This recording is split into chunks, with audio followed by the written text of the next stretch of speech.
娃娃 TV 讲台语。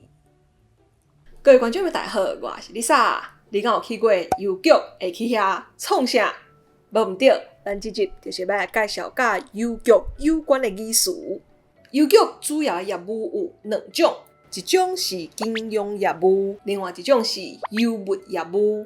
咱若去邮局，头一项爱做的代志，就是先伫抽号机遐抽一张号码牌啊，然后等叫号灯跳着你的号码，才会当去柜台办理业务。若是你要办金融相关业务，安尼伫等的时阵，就会当先写单啊。若是要领钱，就写提款单；若是要寄钱，就写存款单。毋过其实即马要领钱甲寄钱，已经毋免家己写提款单甲存款单，只要你行去柜台，甲寄金铺仔摕互行员，甲伊讲你要领钱也是寄钱，伊就会甲单仔印出来互你签名，签好，行员就会甲你要领的钱摕出来，放伫点钞机内底点钱，点好就会交互你啊。其实若是你要领的钱无超过10万箍，会当直接用提款机，就是 ATM 来领就好啊。方便佮免排队，毋过若是你一工要领超过10万箍，就一定爱去邮局柜台领哦。若是提款机寄钱，改成就无金额的限制。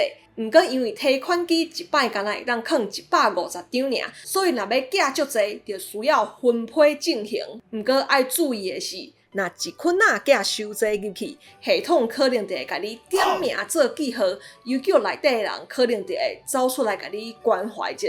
所以若是要寄大把钱，直接去邮局较好哦。好，若你要汇钱互别人，就爱写汇票，这就袂当请行员直接印出来互你啊。因为汇款是对你的户头，甲钱转去另外一个人的户头，所以为着要确认对方的户头号码完全正确，嘛为着保留正式的文字证明，所以邮局到即马也是规定民众爱亲身写汇票哦。汇票写好，共款摕寄金铺仔甲印仔去柜台办理。毋过，若是你要汇金额伫3万以下，嘛是会当直接用提款机操作哦。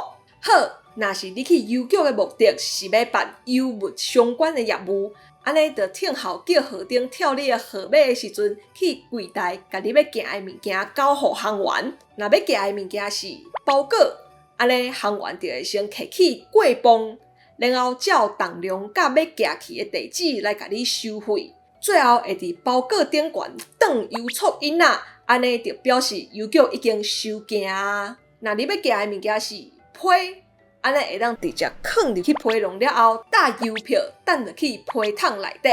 若是要寄挂号，就爱去邮局内底寄。好，以上就是即摆甲邮局有关的语词。大家以后若是有机会去邮局，会当试看觅用台语讲出因的名哦。我是 Lisa， 今仔影片就到这，若是介我的影片，有一寡市赞，甲分享出去，也要电话的观众朋友，试一下电话的回馈铃啊，安尼看到收上新的影片通知哦。另外 ，Lisa 嘛 Facebook 甲 Instagram 嘛，欢迎到 follow 一下赞的哦。